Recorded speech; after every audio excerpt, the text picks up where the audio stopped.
रही सवाल पंखे वाली, तो मैं पहले ही कमेटी से कह चुका था कि आप दोनों तरफ पंखा लगा दीजिए। पहले ही कहा किसी तरह से मंगवाइए और दोनों तरफ पंखा लगवाइए।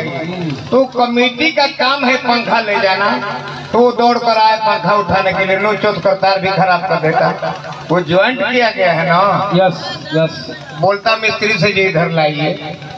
कमेटी से मैं बोला अच्छा, कमेटी तो बोल दी कि हम ला रहे हैं, तो कहाँ लेकर आए? नहीं लेकर आए कि हम जानते हैं जितना लेटरिन करे के ताव हो उतना पानी छू के ताव ना हो। एगो बड़ा अश्लील भाषा बोल रहा, अनका लाड़े आ श्रद्धा पाड़े, जबकि मुंह पर माइक दिहल बा कि अश्लील भाषा का प्रयोग मत करी। इस शब्द जन है अश्लील है। तो जन बोल रहा है इतना बाउर बोल रहा है, तहर लड़के बस सुनी तो का कही? अरे बाबूजी तो बोल जाने की कहले बड़ी दी, तो मुंह में चुम्मा ले बेला एक बात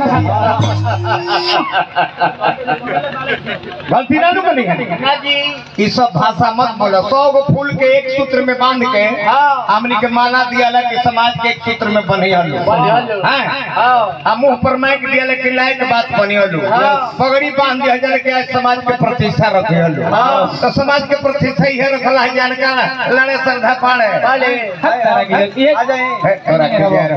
घरे जाने के तरकुल के बेना नहीं थे, अलग अलग समाज में पंखा खोजे।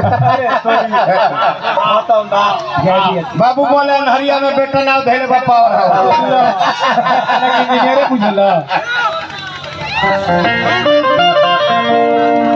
चली कौनो